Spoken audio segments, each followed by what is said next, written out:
fascinated me to be around talented, highly talented people. How does a Swedish guest worker become manager of Muhammad Ali? It was only one sentence. It was only one sentence.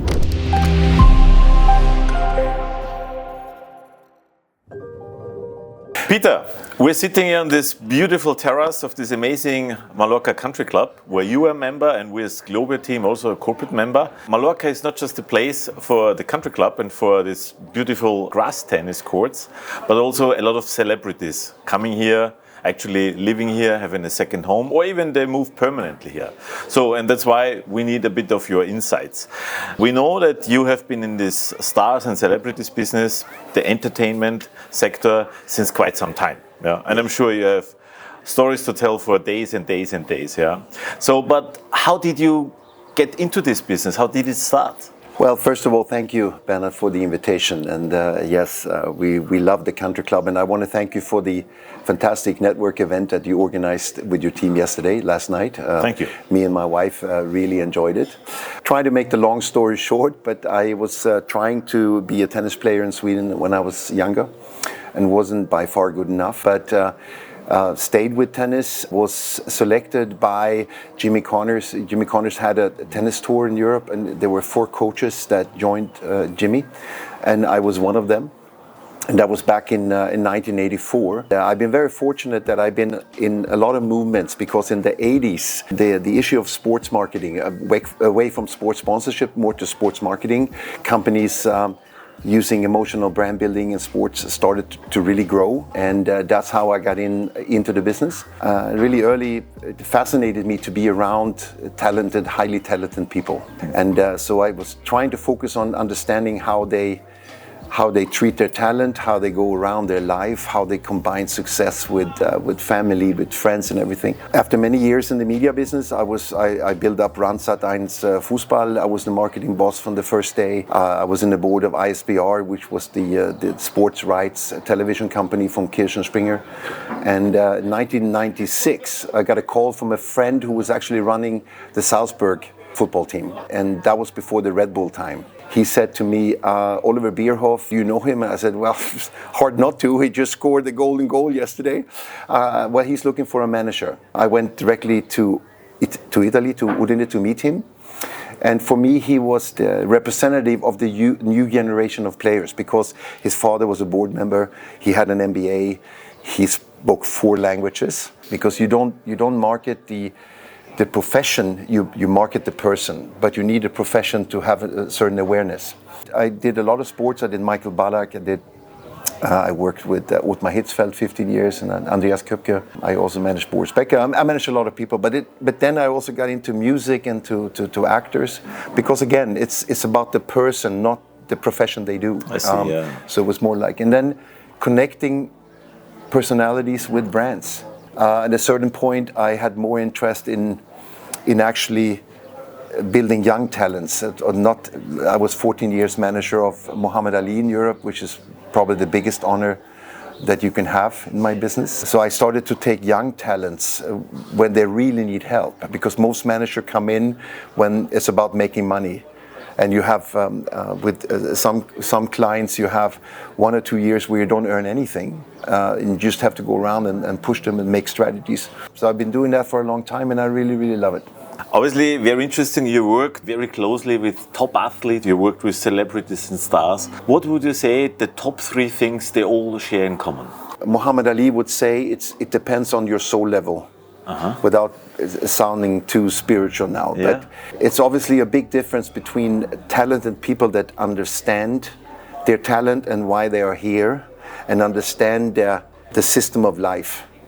You know, if you have a Franz Beckenbauer or Muhammad Ali, they would stop and greet every single person. I mean, they would just treat every single person with respect. And I have some young athletes and some young actors, they were behaving really bad. And I would look at them and going like, you have made 1 movie and maybe you scored 1 goal or something, you won 1 tournament, and you're behaving without respect. And the ones that I have seen, and I'm always talking about life happiness. I'm not talking about millions. I'm not talking about real estates. I'm talking about having a long lifetime sort of happy life. And my book that I've published many years ago is called Acknowledge Your Talent. It's actually based on 8 chapters. And what I've learned is from the ones that I would really say they are really happy, they have all these 8 things under control. I see. And that is dealing with crisis, your body and soul, communication, friends and family, time management. There's 8 different things. So for some, it might be 7, might be 10, but and most people are just overdone with 3 when they had, because you can't. A lot of people say, I make money now, and then I get friends later. Okay. I just work day and night and build something up, and I take care of my children later. It won't happen. No. It won't happen. And Muhammad Ali always said to me, we have to make sure that life is really, really good in the final end of life. And I always heard what he said, but I didn't really understand the exact meaning he had. I'm seeing a lot of people that I know that suddenly disappear, and I go like, are they dead? Or where are they? Because they were putting up a picture or a life that didn't really fit, and they were pushing karma, really bad karma. You know, they were treating people bad. That's what Steve Jobs wrote. That said, I'm at the pinnacle of life and I'm lying here, I'm going to die of cancer. And I was a really bad father, and I was really bad to my staff. I mean, that's too late to say when you're finalist. You know, you have your trillions and then you have to go. So Muhammad always said that you need to take care of your friends, you need to have a good relationship with your family, you have to love what you do, and most importantly, you need to be able to look yourself in the mirror. But everything in parallel, not one after the other, right? You cannot let it go, because you cannot take that back. True. And that's what I'm saying. And the karma is going to hit you at some point. When the later it hit you, the worse it is. It is, yeah. I very fast realize if somebody has respect for their talent, if they are grateful for where they come, and if they have the right attitude to life. If they have the wrong attitude, I don't work with them. I see. Because that's not my job. It doesn't matter how much money or how many deals they make. I don't, because I'm working with the person. Yeah. And that's why my job has been so fantastic, because every single person is different. Working with so many talents, what was your number one learning out of this for yourself, you know? My number one learning is that every person has a talent. Every person has a talent. And I had discussions with very high people, and they said, well, no, talent only works in combination with intelligence. And I said, that's true, but you can take one step back. I had a lot of people coming, you know, let's say somebody says, what do you want to be? He said, I want to be an astronaut. I said, well, that's not so easy, because there's not so many programs. But why do you want to be? Do you like space? Do you like rockets? Do you like engineering?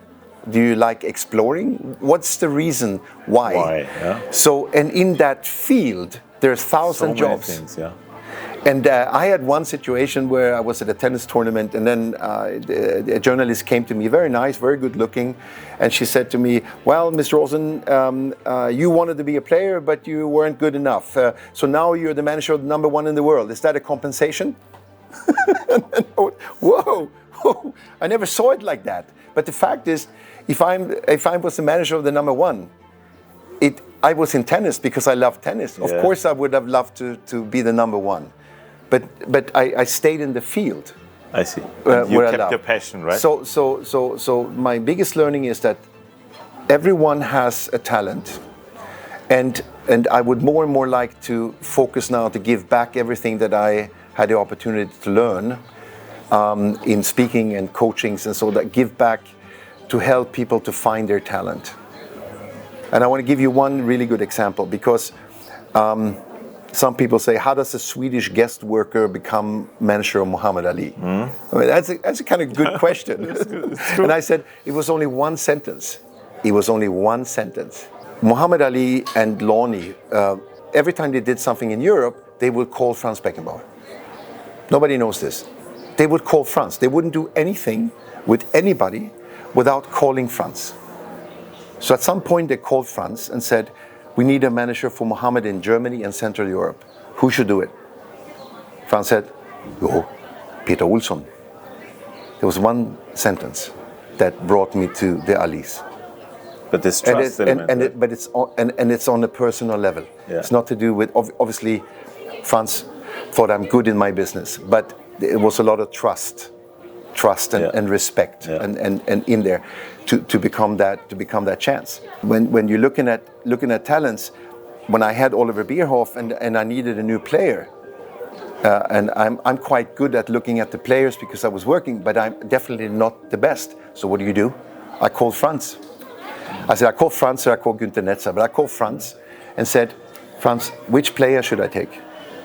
And he said, oh, the Ballack is good. And I said, I don't know who that is. Well, he's sitting on the bench in Kaiserslautern. Rehagel, as I said before, he can't play. I say he will be one of the best players ever. So when the Kaiser says this, you sign him, right? Years later, I asked him, we were sitting together, and I said, listen, we're friends, you're my mentor. How do you see that? How do you see that? Obviously, he can shoot left, right, header, free kicks. How do you see it? And then I learned something very, very interesting, that all of us have a so-called obvious talent. When you meet somebody, you see a talent. You can shoot, you can do this, but there's also a hidden talent. And this is what I say to a lot of managers is, you probably have a lot of hidden talents running around in your company. But you don't know. But you don't know. And you don't get the chance. So I said, okay, so what Franz said, he said to me, I watch how he runs without the ball. Ah, yeah. So he found this out, no? I said, what? And then I realized every opponent is different. So it's not one running system. It's always different because they play with a different defense, a different midfield. So Michael had to play. So he actually not watched how he shoot the ball or do a header. He watched how he reads the game. And that really gave me a chill. When I said, and then I realized, because your manager looked at me and goes like, okay, so now it's the question, do you need a Beckenbauer to see that, or does anybody see that? Probably you, is somewhere in the middle.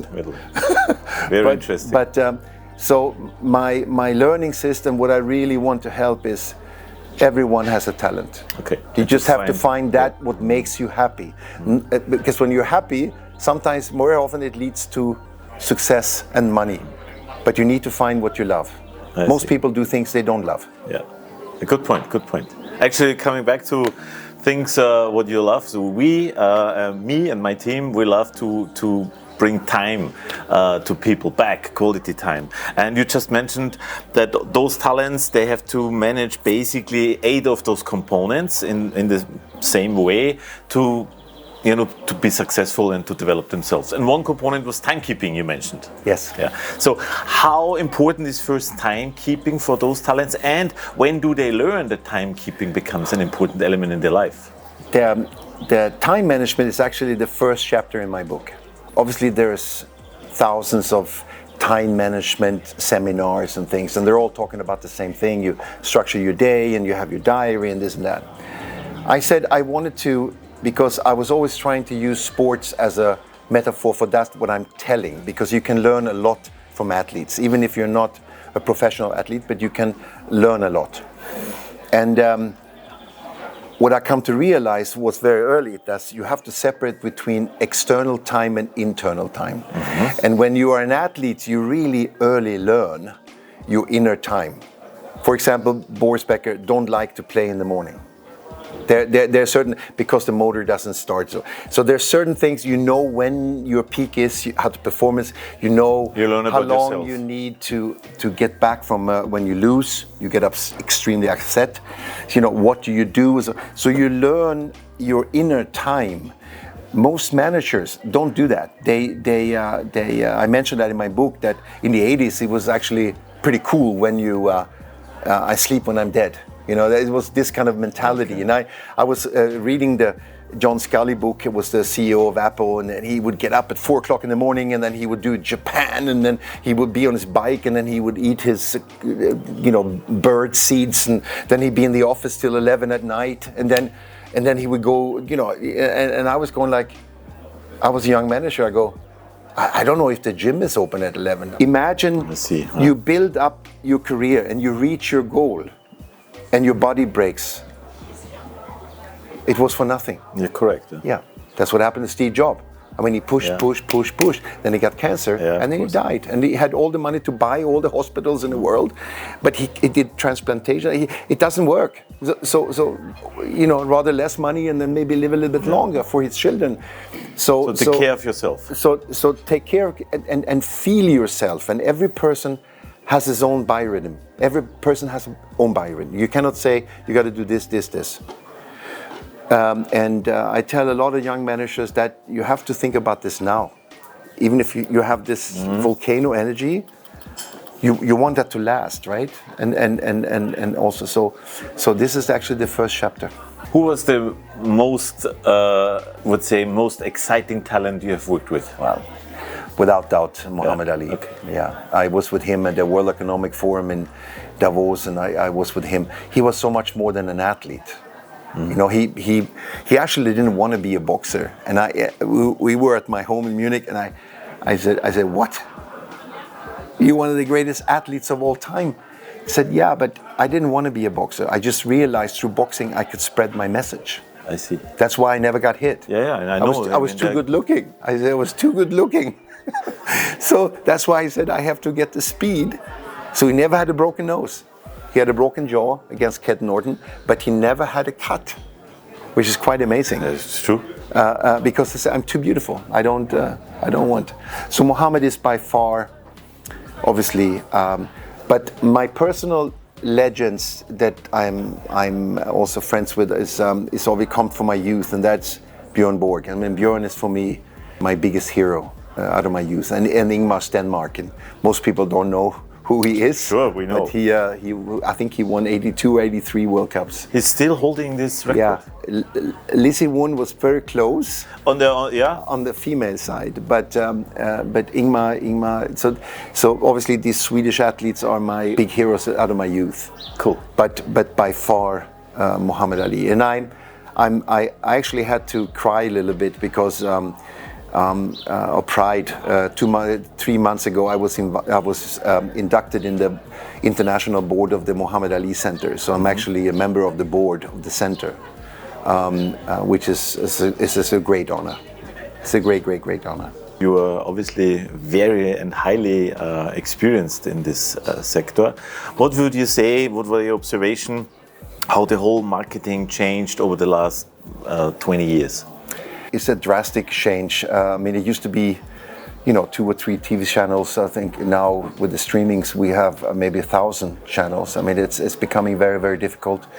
And also you have no specific target groups anymore. I mean, it used to be, somebody would wear a suit and then drive a special car and then had Alden shoes and then they would have a Mont Blanc pen. And so now you have somebody having jeans and maybe a shirt from Zara and then have a nice watch. And drive a fantastic car. So it's very difficult how you get to the clients today, and you have to really choose which channels you use. That's one of the reasons why I like your company so much.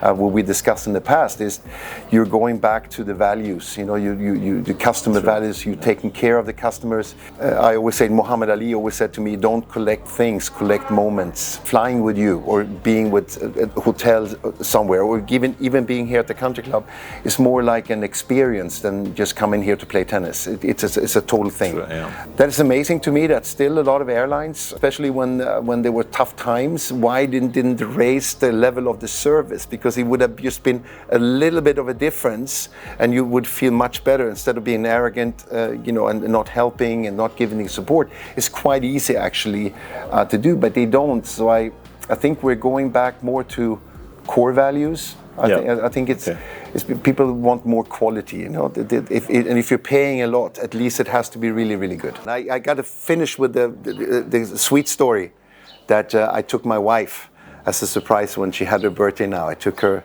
to Venice and I flew with you, and it was so good because I told the captains not say anything. She had no idea where we're going to fly. and up in the air, and your team had organized a birthday cake for her, and we had the champagne, and I obviously held my speech, la la la la la la, I love you, I love you, I love you, and then I said in 2 hours and 20 minutes we will land in Venice, and she started to cry. But so she said she'd keep me as a husband. So I thought, thank you. But again, it's about emotions. Okay, good. Anytime we can do it again. Okay. But thank you for choosing us today. Thank you. It was a big honor for us. Thank you. Good. Thank you, Peter.